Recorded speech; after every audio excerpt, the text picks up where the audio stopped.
같이 은혜 나눌 말씀 보겠습니다. 로마서 11장 33절에서 36절까지 말씀입니다. 로마서 11장 33절에서 36절까지 말씀 찾으셨으면 한 절씩 읽도록 하겠습니다. 깊도다 하나님의 지혜와 지식의 풍성하며 그의 판단은 헤아리지 못할 것이며 그의 길은 찾지 못할 것이요 누가 지혜를 얻으려느냐 누가 그의 공성을 얻으려느냐 누가 주께 먼저 드려서 갚으심을 받겠느냐 이는 만물이 주에게서 나오고 주로 만미하고 주에게로 돌아가니라 그에게 영광이 세세에 있을지어다. 아멘. 우리 대사님께 인사드립니다. 주님의 이름으로 축복합니다. 주님을 축복합니다. 축복합니다. 축복합니다. 축복해. 제가 여러분과 오늘 나눌 말씀은 여러분, 하나님께 감사함과 영광을 돌립시다라는 제목입니다. 우리가 여태까지 하나님을 믿고 살아왔지만 하나님께서 하시는 일을 우리가 다 이해하지 못할 때가 분명히 있었잖아요. 그만큼 하나님은 강대하십니다. 그래서 하나님은 그런 이해하지 못하는, 우리가 다 이해하지 못하는 일을 하지만 하나님이 하시는 일은 항상 선하신 일입니다. 올바른 일입니다. 그리고 신령하지만 우리가 감히 할 수 없는 놀라운 일을 하시는 그런 분이시라는 거예요. 우리는 그런 하나님을 믿어야 합니다. 네. 성경은 천지 만물이 하나님에 의해서 창조되었다라고 이렇게 말씀하고 있어요. 그래서 창세기 1장에 보면 하나님께서 하나님이 세상을 창조하셨다. 태초에 하나님이 천지를 창조하셨다. 이렇게 1장에서 말씀하고 있어요. 이 천지를 창조했다는 것, 이것이 성경에서 가장 첫 번째 고백이에요. 그래서 우리가 사도신경에도 이렇게 고백했잖아요. 하나님께 만물의 창조주의 고백하잖아요. 창조주이신 하나님을 고백하는 게 우리 신앙의 가장 첫 번째라고. 첫 번째 조항이 하나님은 이 세상을 창조하십니다. 우리를 창조하시고 이 세상을 다 주관하십니다. 그런데 하나님이 우주를 창조했다는 신앙 못지않게 중요한 것이 있어요. 어쩌면 이거보다 더 중요할 수도 있어요. 이거는 하나님이 창조하시고 섭리 가운데 다스리고 계시다. 우리를 다스리고 계십니다. 그리고 인도하십니다. 아멘. 이 말씀은 삼위일체 하나님께서 창조하신 모든 존재가 하나님의 창조의 목적에 이르도록 하나님께서 주권하에 그렇게 사랑과 지혜와 권능과 공의로서 계속해서 우리를 다스리고 인도하신다. 이것이 섭리라는 거예요. 섭리. 이것을 섭리라는 거예요. 오늘 말씀은 이방인의 구원과 이스라엘의 구원을 통해서 하나님께서 역사와 섭리를 완성하신다. 그런 완성하신다. 그래서 마지막 시대의 구원을 회복시키고 완성한다는 그런 내용입니다. 그러면서 바울은 이 장면에 이르러 구원의 강력을 이기지 못하고 지금까지 그가 말해왔던 이런 모든 얘기를 다 갑자기 멈춰요. 그 다음에 하나님께 감사와 영광을 돌리는 그런 얘기를 드리고 있는 거예요. 오늘 본문 말씀을 통해서 하나님이 어떠한 분이신지 함께 살펴보면서 은혜를 나누고 이것을 알 때 우리는 하나님께 감사와 영광을 올려드리는 그런 삶을 살아가게 될 줄 믿습니다. 아멘. 첫째, 하나님은 어떤 분이시냐? 하나님은 오늘 본문에서 보면은 지혜와 지식이 풍성하다고 했어요. 지혜와 지식. 아멘. 본문 33절에 깊도다 하나님의 지혜와 지식이 풍성하며 그의 판단은 헤아리지 못할 것이며 그의 길을 찾지 못할 것이다. 바울은 11장에서 이스라엘의 불순종을 생각하고 근심하고 탄식했어요. 그래서 오늘 이 30절 이전에 보면은 바울이 되게 힘들어요. 이스라엘 백성이 불순종하고 있거든요. 그런데 이 탄식에 잠긴 바울이 하나님의 구원의 역사의 비밀을 깨닫게 돼요. 그거에 대해서 찬양하는 거죠. 자기 민족 구원에 대한 하나님의 계획이 있다는 것을 깨닫기 시작합니다. 그래서 찬양할 수밖에 없어요.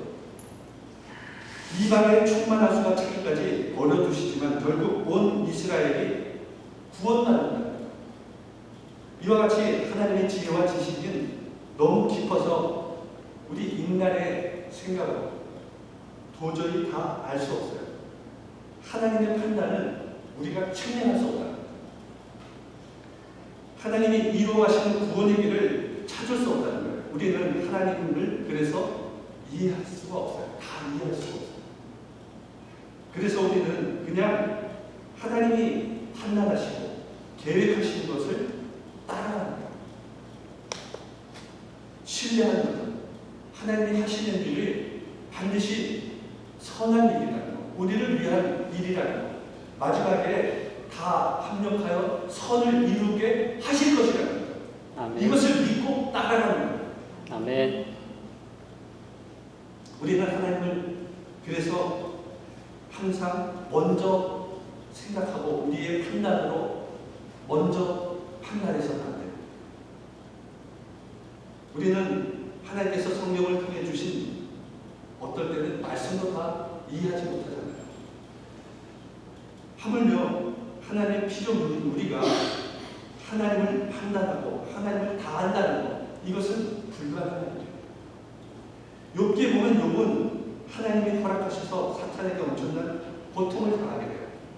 그래서 오늘 이 본문 말씀이 어떻게 보면 욥기에서 말씀한 내용과 일치되는 부분이 많이 있습니다. 욥은 친구가 셋이 있었죠. 엘리바스, 빌닷, 소발이라는 이 세 친구가 있었어요.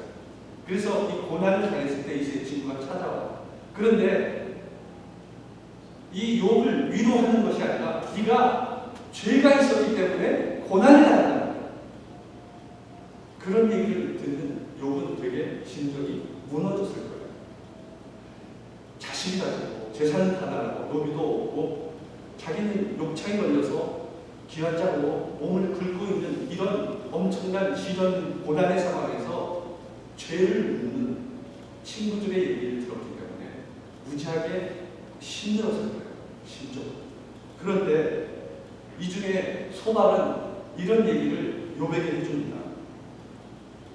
욥기 11장 7절에서 9절을 보면 내가 하나님의 오묘함을 어찌 능히 측량하며 전능자를 어찌 능히 온전히 알겠느냐. 하늘보다 높으시니 내가 무엇을 하겠으며 수월보다 깊으시니 내가 어찌 알겠느냐. 그의 크심은 땅보다 길고 바다보다 넓으니라. 이 하나님에 대해서 얘기를 해줘요. 소발이 하나님은 하나님이 하시는 일, 그 일을 너는 다 이해할 수 없다는 거예요. 하나님은 그렇게 깊고 높으신 분이라는 거예요. 이 얘기를 해줍니다.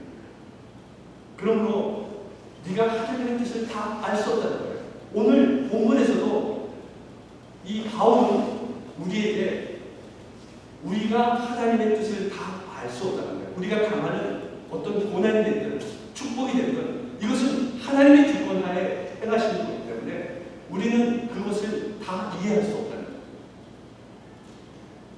하나님은 사람뿐만 아니라 그래서 어떨 때는 진순도 구해주시고 주에 있는 산과 같고 주의 판단은 바다 같다라고 이렇게 다윗은 고백했어요.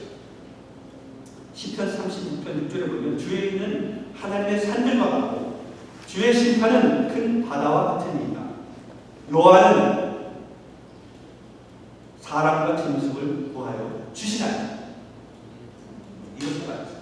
그리고 이런 구원해 주시는 하나님, 이 하나님은 우리를 구원하시기 위해서 이 땅에 예수 그리스도를 보내주신 거예요.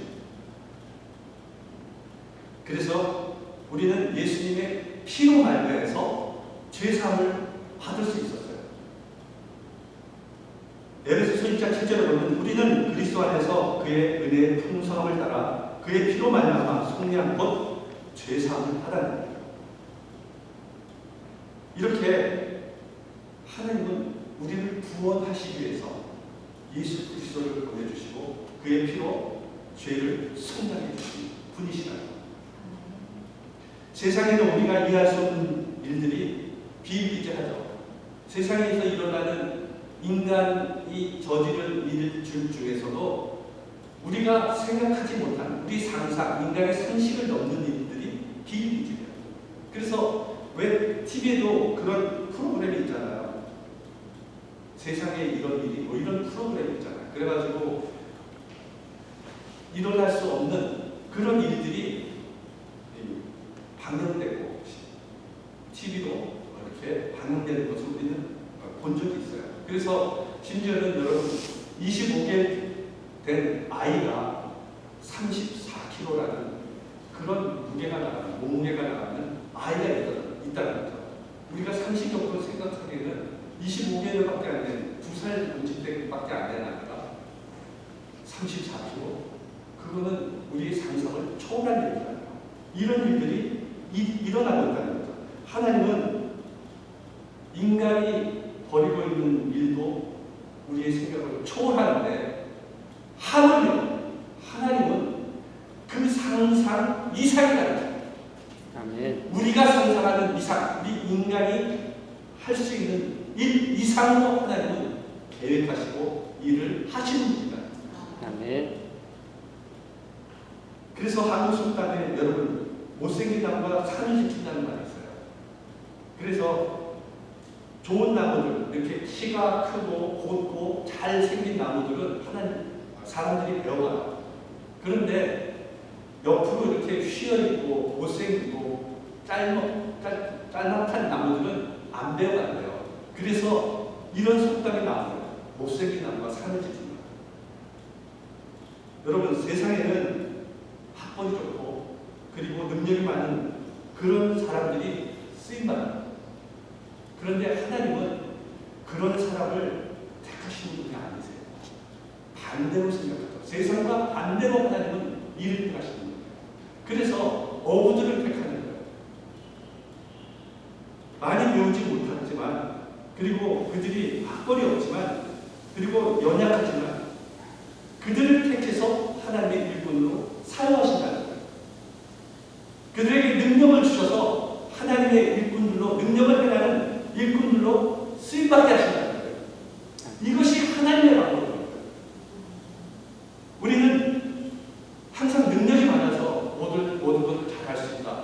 이렇게 생각하고 사회에서도 능력 있는 일꾼들이 더 사회에서 빛을 발한다. 이렇게 생각하지만 하나님은 그렇게 생각하지 않아요.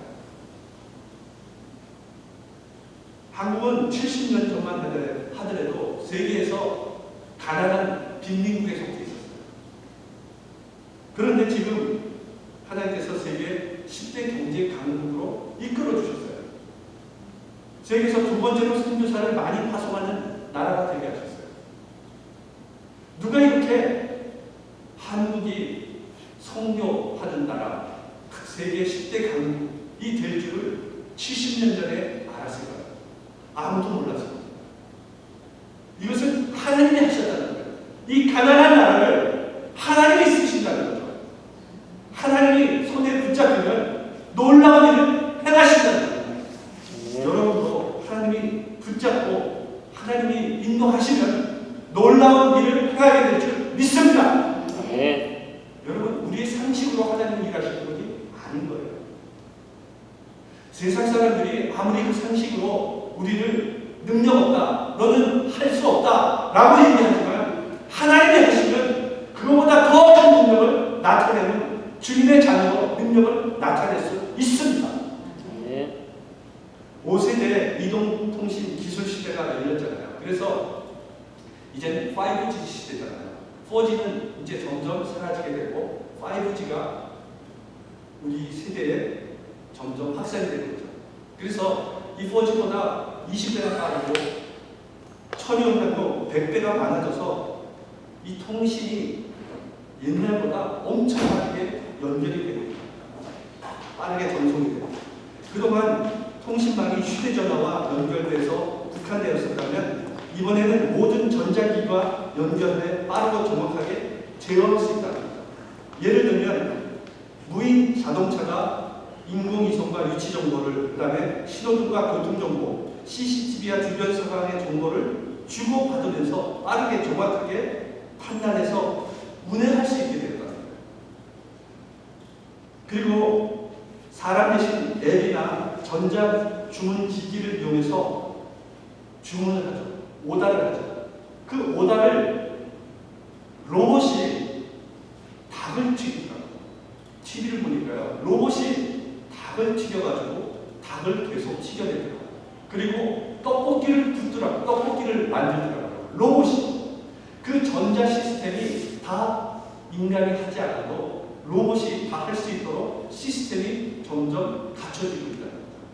이렇게 여러분 공상과학 영화에 나올 법한 옛날에 그 사실 영화들이 지금 현실화됩니다. 이런 최첨단 기술도 여러분 하나님이 주신 지혜로 하는 거예요. 그리고 하나님은 우리가 가지고 있는 그 지혜보다 더 큰 지혜를 가지고 계신 분이세요. 아멘. 여러분 모두 하나님의 판단은 우리가 이해하지 못한 깊은 것이며 하나님은 지혜와 지식이 풍성하신 분이심을 믿고 우리를 구원해 주시고 지금까지 인도해 주신 하나님께 감사와 영광을 올려드리며 사는 여러분 되시기를 예수님 이름으로 축원합니다. 아멘. 둘째, 하나님은 그의 마음을 알 수 없는 분이시나 전지전능하신 분이세요.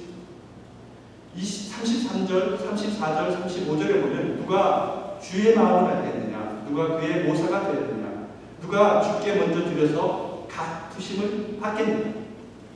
바울은 주님의 생각을 잘 아는 이가 없고 주님의 의논 상대가 될 만한 그런 사람이 없다고 얘기합니다. 우리가 크고 넓은 그리고 무한한 그런 하나님의 마음의 깊이를 이 한계가 있는 우리 인간이 다 알 수 없어요. 하나님의 마음을 우리 다 이해하지 못합니다. 따라서 우리는 주께서 보여주신 그 부분만 알고 있어요. 하나님의 역사하고 하나님 우리에게 말씀을 통해서 보여주신 것, 그리고 성령을 통해서 우리에게 나타내서 보여주신 것, 이런 것만 알지 하나님의 깊으신 마음까지, 계획까지 다 꿰뚫어서 알 수 없다는 겁니다.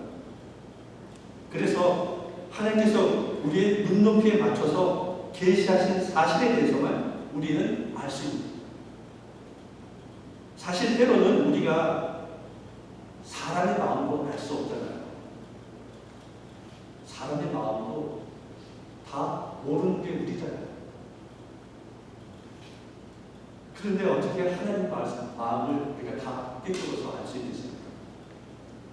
그렇지만 그럴지라도 우리는 하나님의 마음을 알기 위해서 힘써야 합니다. 하나님의 마음을 모르니까 그냥 문을 닫아버려서는 안 돼요. 하나님의 마음을 알기 위해서 힘써 노력해야 합니다. 이사야서 55장 8절에서 9절을 보면 이는 내 생각이 너희 생각과 다르며 내 길은 너희 길과 다름이니라. 여호와의 말씀입니다.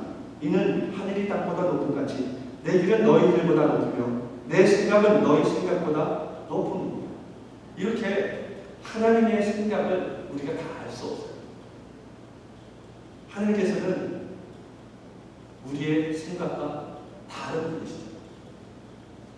또 로마서 8장 7절에 보면 육신의 생각은 하나님과 원수가 되나니 이는 하나님의 법에 굴복하지 아니할 뿐 아니라 할 수도 없습니다. 여러분, 육신의 생각을 가지고 있는 사람은요, 하나님의 뜻으로 살아가지 못하는 거예요. 그래서 하나님과 원수가 되고 있어요. 그러면 어떻게 해야 여러분 우리가 주님의 마음을 알 수 있을까요? 조금이라도 주님의 마음을 알고 싶으면 여러분 알 수 있는 방법이 있어요. 누가 주님의 마음을 알려주냐면요, 성령님께서 우리에게 알려주세요. 그래서 우리는 성령 충만을 받아야 합니다. 내가 갈 바를 알지 못할 때 탄식함으로 우리가 갈 곳을 알려주시는 분이 성령님이세요. 아멘. 그래서 어떻게 해야 될지 모를 때 성령을 강구하셔요. 성령의 인도함을 받으셔야 합니다. 따라서 우리가 주님의 뜻을 제대로 알려면 성령님이 도와달라고 그렇게 기도하셔야 돼요. 바울이 율법에는 정통에 있었지만 주님의 마음을 알지 못했어요. 그런데 그가 다메섹 도상에서 예수님을 만나고 거듭나게 돼요. 그리고 성령 충만을 받자 눈을 뜨게 되죠. 세상이 달라 보이는 거예요. 성령 충만을 받으니까 평소 때 봐왔던 사람이 사랑스러워 보이는 거예요. 그렇게 나쁜 사람이 진짜 더 내가 섬겨야 될 사람으로 다가오는 거죠. 성령 충만을 받으니까 지금까지 했던 나의 잘못이 보여지는 거예요. 여러분, 성령 받고 눈이 열려야 돼요. 영안이 열려야 하나님의 마음을 알고 그 마음 가운데 살아갈 수 있습니다. 아멘. 또 누가 그의 모사가 되겠느냐라고 말씀하고 있습니다. 하나님은 스스로 뛰어난 모사세요. 그래서 어떤 모사가 필요 없는 분이세요. 오히려 그의 백성들에게 모사가 영어로 카운셀러가 되셔서 우리를 상담해 주시는 분이세요. 우리에게 조언을 해 주시는 분이세요. 이 말씀은 이사야서 40장 13절을 인용한 말씀입니다. 누가 여호와의 영을 지도하였으며 그의 모사가 되어 그를 가르쳤으며. 여기서 여호와의 영이 성령님이세요. 모사는 지혜를 써서 일을 잘 이루게 하시는 그런 사람이라는 거예요. 즉 어느 누구도 여호와의 영을 지도하고 가르칠 수 없다는 거예요. 따라서 하나님이 하시는 일은 어느 누구에게 배운 것이 아니라 하나님께서 친히 하시는 일이다. 누가 주께 먼저 드려 갚으심을 받겠느냐라고 이렇게 말씀하고 있어요. 하나님은 아무에게도 빚진 적이 없는 사람입니다. 그러므로 누구도 하나님의 은총을 받을 만한 자신의 행위를 자랑할 수 없어요. 하나님이 우리에게 구원을 베풀어 주신 것이 우리의 능력 안에 있는 것이 아니라 하나님이 아무 자랑할 것도 없고 아무 공로도 없는 우리에게 거저 베풀어 주시는 은혜인 거예요. 아멘. 그래서 그 은혜로 말미암아 우리를 구원해 주십니다. 하나님은 만물을 만드시고 그것들에게 모든 가치와 역할과 원리를 나눠 주셨어요. 따라서 인간이 하나님께 무엇을 드린 대가로 하나님이 나에게 축복을 주신다? 이것은 착각이에요. 잘못된 생각입니다. 하나님은 만물을 지으시고 만국의 근원이 되시고 만왕의 왕으로서 우주를 다스리는 분이세요. 그런 분이 무엇이 부족해서 우리에게 무언가를 받으려고 하겠습니까? 단지 하나님은 우리가 그 마음을 그것을 드릴 수 있는 하나님께 내가 부족합니다. 내가 좋은 것을 가졌습니다. 그럴지라도 하나님께 드립니다. 라는 그 마음을 보시기 위해서 받으신 겁니다. 아멘. 그러므로 아무도 주님께 헌신하고 나서 하나님께서 나의 헌신에 대해서 갚아달라고 요구할 수 없는 거예요. 하나님은 우리에게 빚지신 분이 아는 거예요. 오히려 우리가 은혜의 빚진 자들이죠. 이 말씀도 욥기에 나오는데요. 욥기 41장 3절을 보면 그것이 어찌 내게 계속하여 간청하겠느냐 부드럽게 내게 말하겠느냐. 욥은 당대의 의인이었잖아요. 욥이 의롭게 살았다고 그렇다고 하나님께 축복해달라 이렇게 요구할 수 있었을까요? 그럴 수 없어요.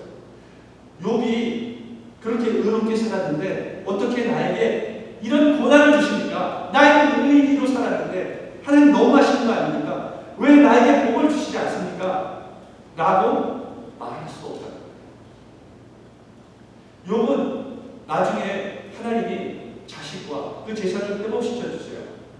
그런데 그것을 고백하기까지 하나님은 주시지 않았어요.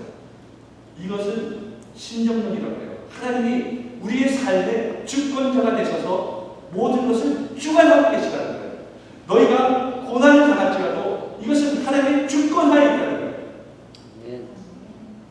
그래서 나에게 왜 복을 주시지 않느냐라고 항변할 수 없다. 우리가 의롭게 산 것, 이것은 하나님의 은혜예요. 그렇고 고난을 당한 것, 욥이 고난을 당한 것도 하나님의 은혜 가운데 있습니다. 하나님은 모든 것을 하나님의 은혜 가운데 일하십니다. 이스라엘을 택하고 지금까지 역사를 이루신 것도 여러분 하나님의 은혜인 것입니다.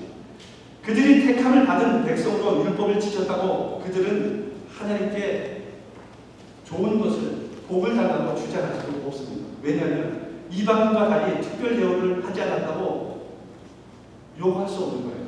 그들이 의롭게 산 것도 택함을 받은 것도 하나님의 은혜였던 겁니다. 하나님은 지금 욥과 같이 이스라엘 백성에게 고난을 주셨어요. 그러나 욥을 배나 회복시켰듯이 하나님은 하나님의 때에 이스라엘을 회복시켜 주신다. 오직 예수 그리스도의 은혜로 앉은 베이가 나은 것처럼 하나님은 베드로에게 앉은 베이를 고칠 수 있는 그런 능력을 주셨어요. 그것이 바로 하나님의 은혜예요. 하나님께서 우리에게 예배 장소를 늦게 주셨잖아요. 이제 다른 교회는 다 예배를 드리지만, 그래서 우리는 각자 처소에서 예배를 드렸지만 이것 또한 하나님의 은혜예요. 아멘. 이곳에서 장소를 허락해 주신 이 하나님이 우리에게 계속 은혜를 주실 줄 믿습니다. 아멘.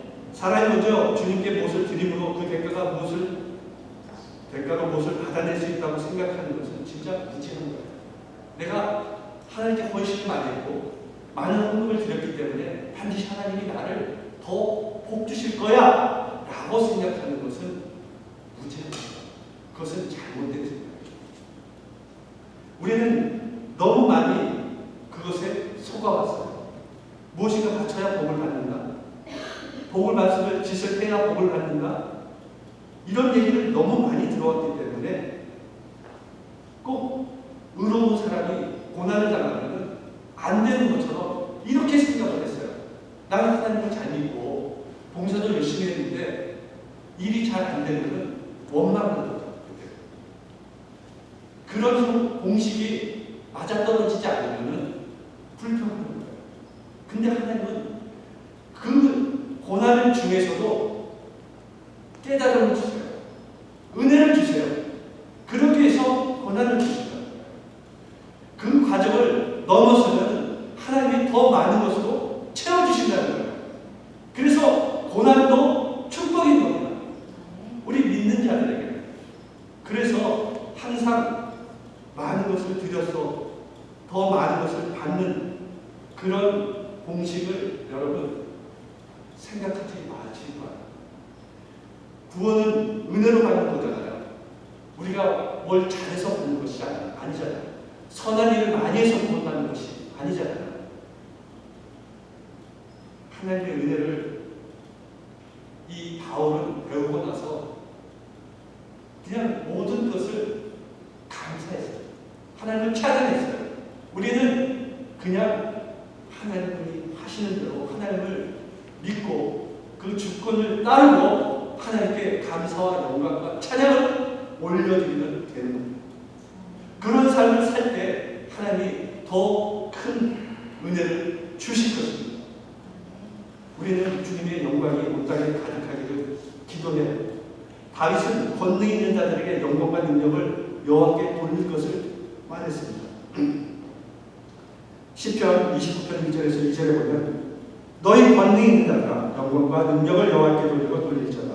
여호와께 그의 눈에 합당한 영광을 돌리며 거룩한 옷을 입고 여호와께 예배하자. 주께 합당한 영광을 돌리는 그런 순결한 신부로서 주님을 경배하는 우리가 되어야 합니다. 바울이 만물을 주로부터 안녕하다고 이렇게 얘기하고 있어요. 고린도전서 8장 6절에 보면 그러나 우리에게는 한 하나님 곧 아버지가 계시니 만물이 그에게서 났고 우리도 그를 위하여 있고 또 한 주가 예수 그리스도께서 계시니 만물이 그로 말미암고 우리도 그로 말미암아 있는. 그러므로 여러분 우리를 만드시고 만물의 처음이 되시는 주님께 영광을 돌리며 사는 삶이 되어야 하는 것입니다. 하나님은 우리를 만드신 분이잖아요. 하나님은 이 세상을 만드신 분이잖아요. 하나님은 처음이시잖아요. 그래서 하나님은 알파와 오메가 되신다고 말씀하시죠. 이 헬라적 사고를 생각할 때 알파는 시작이에요. 그리고 오메가는 마지막이에요. 왜? 헬라어의 가장 첫 글자가 알파고 마지막이 글자가 오메가거든요. 그래서 처음과 마지막이 헬라적인 사고방식이에요. 그러나 히브리적 사고에서는 알파와 오메가는 동일한 거예요. 같은 거예요.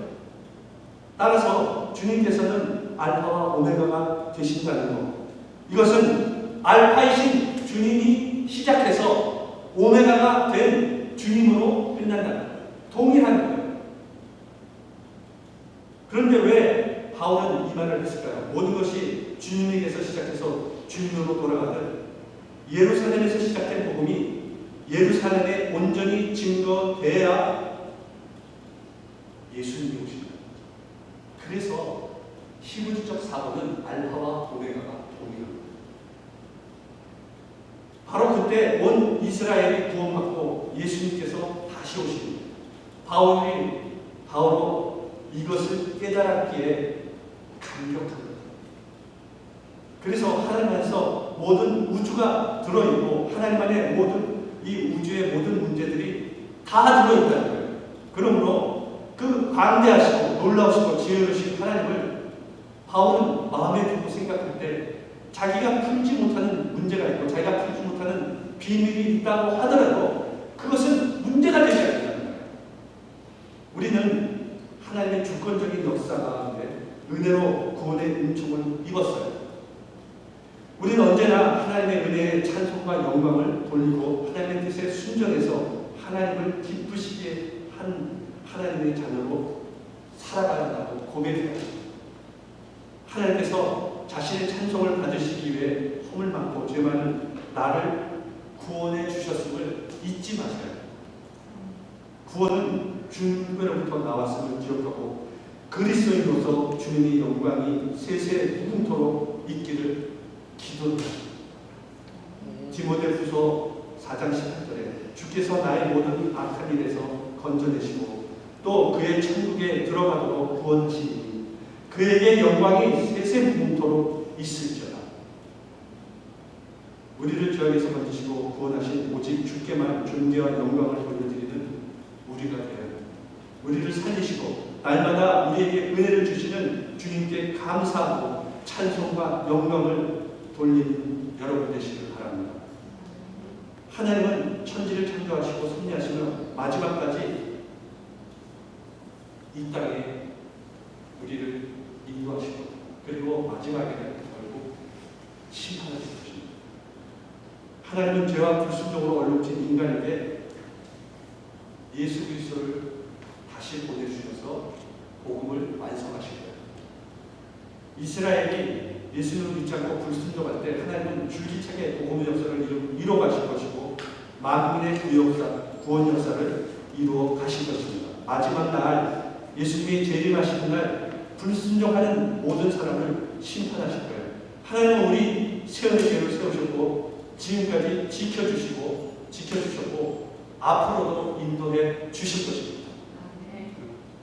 하나님은 세운의 교회를 통해서 많은 영혼을 살리실 것이고 복음의 진보를 이루어 가실 것입니다. 여러분, 우리가 하나님의 주권을 믿을 때 어떤 사단의 역사도 틈타지 못합니다. 그리고 우리 삶의 고난과 걱정과 근심이 사라질 겁니다. 그리고 하나님을 찬양하게 될 것입니다. 우리의 인생은 처음부터 마지막까지 하나님의 계획 속에 주님과 함께하는 삶인 것입니다. 1992년도 바르셀로나 올림픽이 열렸습니다. 그때 400m 경주가 열리고 있었는데 그 육상 트랙에서 가장 금메달 유망주가 있었어요. 그 사람이 영국의 레디 레드먼드라는 선수였어요. 이 레드먼드가 한참 트랙을 달리고 있었습니다. 그런데 150m쯤 달렸을 때 이 햄스트링이 파열이 돼요. 그래서 그 자리에 주저앉아요. 더 이상 달리지 못합니다. 그때 그는 그 주저앉아 있는 그 레드먼드를 향해서 관중들이 같이 얘기를 해요. 일어나라. 그리고 한 관중석에서 한 사람이 뛰어와서 그의 팔을 부축히면서 함께하자 라고 이렇게 얘기합니다.